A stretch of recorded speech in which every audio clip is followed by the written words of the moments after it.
Welcome back friends to my channel. I am Anjali, banking aspirant. So in this video I am going to share how I am planning for my days. So अगर मैं बात करूँ कि upcoming exam कौन सा होगा, अभी LIC assistant का कोई भी नोटिफिकेशन नहीं आया हुआ है और मैंने कोई भी और इंश्योरेंस का नहीं फॉर्म फिल किया था। सो मेरे पास अभी जो अपकमिंग एग्ज़ाम होगा वो होगा RBI ग्रेड बी का, और मेरी प्रेपरेशन अब RBI ग्रेड बी के लिए रहेगी। लास्ट ईयर अगर मैं बात करूँ तो लास्ट ईयर मैंने RBI grade B pre 4 number से मेरा नहीं रहा हुआ था। सो इस बार मुझे ट्राई करना है कि वो मैं इम्प्रूव करूँ, और मुझे ये भी रियलाइज़ हुआ कि GA से तो वो मुझसे नहीं हो पाएगा। सो मैं इंग्लिश, रीजनिंग और मैथ्स में अगर थोड़ा और अपना लेवल कर लूँगी तो पॉसिबिलिटी है कि मेरा कट ऑफ क्लियर हो जाए।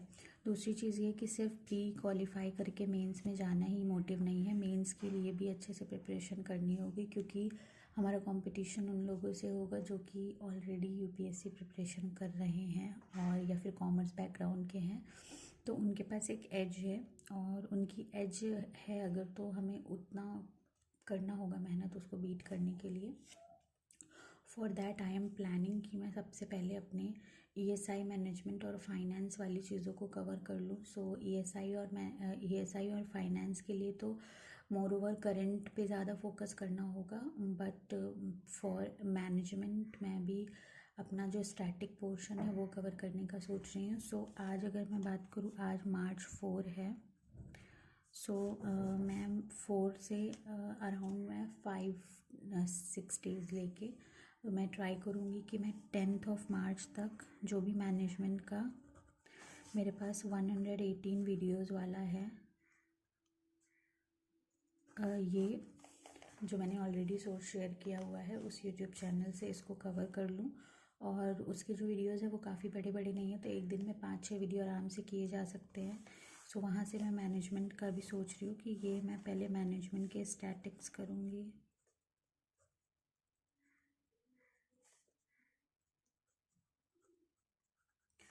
सो मैनेजमेंट के स्टैटिक्स के लिए मैं 4 to 10 मार्च अपना टाइम लगाऊंगी, जिसमें मैं अपने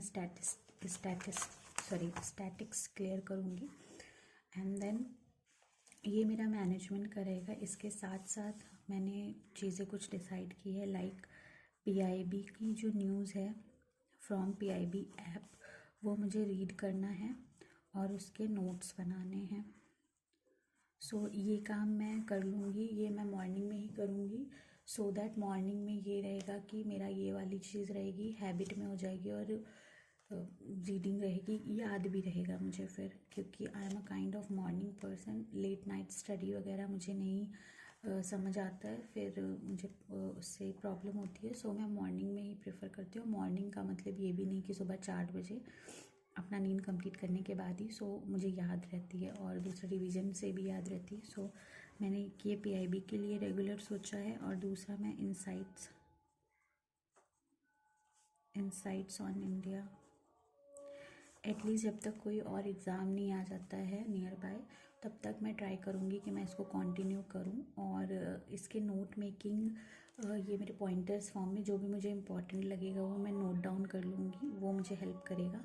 और टाइपिंग के लिए मैंने सोच रखा है कि मैं टाइपिंग में क्या करूँगी, तो जो मैं इन दोनों से नोट्स बनाऊँगी मैं उसको टाइप करूँगी। यहाँ से मेरी टाइपिंग प्रैक्टिस भी हो जाएगी, ये रिवाइज भी हो जाएगा और याद भी होता चलेगा। सो ये 3 चीज़ें अभी मैंने सोच रखी है। इसके अलावा अगर मैं बात करूँ क्वांट और रीजनिंग के लिए, सो क्वांट और रीजनिंग के लिए मेरे पास PDF पड़ा हुआ है फ्रॉम गाइडली, जो कि IBPS PO का है लास्ट ईयर का। और प्रैक्टिस है तो कहाँ से प्रैक्टिस कर रहे हैं वो मैटर नहीं करेगा, जस्ट आपको ये देखना है कि मेंस लेवल की प्रैक्टिस आपको करनी है। सो वहाँ से मैं गाइडली PDF से मैं क्वांट, रीजनिंग एंड इंग्लिश, ये 3 चीज़ वहाँ से मैं प्रैक्टिस करने का सोच रही हूँ। तो अब से मेरा यही शेड्यूल रहेगा रेगुलर। और दूसरा चीज़ जो मैं एवरीडे कर रही थी करंट वाला, परचम से। सो परचम पे टाइमिंग चेंज हुआ है, इसकी वजह से मेरा रेगुलर फॉलो नहीं हो पा रहा है। और दूसरी चीज़ ये कि मुझे ऐसा लगा कि रेगुलर फॉलो करने से भी उतना ज़्यादा कुछ बेनिफिट नहीं है, अपना आधा घंटा अगर मैं उधर इन्वेस्ट कर रही हूँ तो। सो मैंने डिसाइड किया है कि मैं वीकली कर लूँगी। बाकी जो मेरी न्यूज़ है वो इनसाइट्स ऑन पीआईबी वगैरह से कवर हो ही रही है। देन इसके अलावा आरबीआई ग्रेड बी भी फॉलो कर रही हूँ और स्पॉटलाइट वगैरह भी। तो उससे क्या हो रहा है, मेरी न्यूज़ ऑलमोस्ट कवर हो जा रही है, कुछ रह रही है जो कि मैं वीकली और मंथली से करके उसको कर लूँगी। और इसके अलावा मैंने एक और ये डिसाइड किया है कि मैं एक पीडीएफ रीडिंग के लिए रखूँगी। पीडीएफ रीडिंग, अब ये पीडीएफ रीडिंग अभी सोर्स मैंने नहीं डिसाइड किया है, सिंस क्लाउड अफेयर्स सोच रही हूँ, बट क्लाउड अफेयर्स पेड है और मैं इन्वेस्टमेंट नहीं करना अभी करने का सोच रही हूँ। सो देखती हूँ अगर कहीं से अरेंज होता है, अदरवाइज़ फिर जो फ्री में अवेलेबल पीडीएफ्स होंगे मैं उन्हीं से कर लूँगी। पीडीएफ्स में कुछ बहुत ज़्यादा वेरिएशन नहीं होता है, बस कंटेंट वाइज चीज़ें फ़र्क पड़ता है उससे। सो अगर पीडीएफ नहीं अरेंज हो पाएगा तो मैं जो डेली वाला होता है क्लाउड अफेयर्स का, मैं उससे कर लूँगी, वो भी सही है, सारी न्यूज़ इसमें रहती है तो वो चीज़ हो जाएगा। और इसके अलावा वीकली जो एमसीक्यूज़ वगैरह हैं, सो इस बार मेरा जो मैंने जो डिसाइड किया है कि सिर्फ पढ़ने पे नहीं, पढ़ने से ज़्यादा प्रैक्टिस भी इम्पोर्टेंट रोल प्ले करता है। तो मैं जो वीकली क्विज़ेस आते हैं करंट अफेयर्स के वीकली क्विज़ेस, सो मैं वीकली क्विज़ेस लगाऊंगी। उससे क्या होगा कि मेमोरी में रहेगी चीज़ें और फिर परफॉर्मेंस भी उससे बेहतर होगी। सो यहाँ पे आई गेस मैंने सारी चीज़ें कवर कर ली। क्वांट रीजनिंग इंग्लिश का भी मैंने अपना सोर्स देख लिया है, then reading, typing and current affairs, तो यहाँ पे सारे सोर्सेज कवर हो गए हैं। इसके अलावा एक दो चीज़ बची, एक चीज़ तो ये बची कि इंग्लिश में राइटिंग पोर्शन जो आता है वो ऐसे वगैरह के लिए, सो वो मेरा कवर हो जाएगा। अगर मैं इनसाइट्स ऑन और ये सब रीड करूँगी तो मेरे पास काफ़ी कंटेंट हो जाएगा लिखने के लिए, जो कि मुझे हेल्प करेगा राइटिंग में। सो मेन जो यहाँ पे सबसे ज़्यादा इम्पॉर्टेंट है वो ये वाली चीज़ है कि यहाँ से आपको करंट पढ़ना है एंड देन टाइपिंग करना है। ये आपका करंट भी करेगा, साथ ही साथ ये आपको टाइपिंग की भी एक प्रैक्टिस प्रोवाइड कर देगा एंड इसके साथ ही आपको इंग्लिश भी इम्प्रूव करेगा। सो ये एक ही चीज़ करने से आपको 3 सब्जेक्ट्स में, मतलब 3 पोर्शन में आपको बेनिफिट मिलेगा। सो ये मैंने अभी सोचा हुआ है। मैं अभी जब तक कोई और नोटिफिकेशन या कोई और एग्ज़ाम अपकमिंग नहीं आता है, मैं इसी को ट्राई करूँगी फॉलो करने का।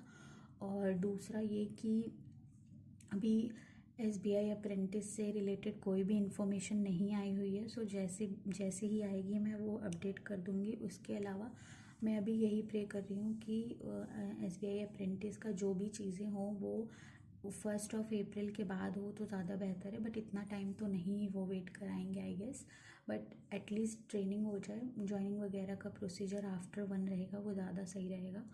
और अगर 1 अप्रैल के बाद हो तो ज़्यादा सही है। बाकी एक चीज़ और मैं यहाँ पे शेयर करना चाहूँगी, आईबीपीएस क्लर्क और एसबीआई क्लर्क में बहुत सारे क्या, अगर मैं कुछ परसेंट लोगों को बोल दूँ तो मोस्टली सभी लोग बहुत ज़्यादा अभी एक ऐसे जोन में है जहाँ पे वो डिसाइड नहीं कर पा रहे हैं कि वो इन है या आउट हैं, और उसी में है कन्फ्यूज़न में। जिनका बहुत अच्छा गया है, जिनका करंट वगैरह अच्छा खासा उन्होंने किया है और मैच वैच कर लिया है, वो तो बहुत सही है कि शॉर्टेड है कि हो जाएगा, श्योरिटी है।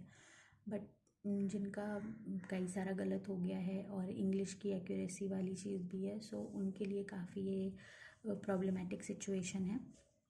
तो एक चीज़, आईबीपीएस क्लर्क हो या फिर एसबीआई क्लर्क हो, सिर्फ मार्क्स मैटर नहीं करेगा। पहली चीज़ तो एसबीआई क्लर्क में लास्ट ईयर कट ऑफ जो भी है उसके अराउंड में है अगर आपका, सो पॉजिटिवली ही रखो आप अपने माइंड को, पॉजिटिव ही रहो आप, क्योंकि इस बार थोड़ा सा एग्ज़ाम लेवल अप था, तो एग्ज़ाम लेवल अप होने की वजह से लोगों के अटेम्प्ट्स कम हुए हैं और जीके का भी जो क्वेश्चन था वो ट्रिकी था, क्योंकि अटेम्प्ट्स हमने बहुत सारे कर लिए थे, उस टाइम पे जब एग्ज़ाम देकर आए थे, बट जब हम सब ने ही चेक किया तो कई सारे लोगों का मैंने देखा था बहुत सारे क्वेश्चन गलत थे। सो वो ट्रिकी था, इस वजह से गड़बड़ हो गया, क्योंकि न्यूज़ हमने पढ़ी थी और हमने मार्क कर दिया और फिर वो गड़बड़ हो गया। IBPS क्लर्क में नॉर्मलाइजेशन भी है, इतनी वैकेंसीज ज़्यादा हैं तो चांसेस हैं कि इस बार कट ऑफ कम जाएगी। लेट्स सी क्या होता है। और आज एक शिफ्ट है भी, तो अभी एक शिफ्ट आ जाने देते हैं, फिर देखते हैं कैसा क्या होता है exam. So this is it for today. I hope you like my video. If you like my video, then please do like my video, share my video and subscribe to my channel. Thank you.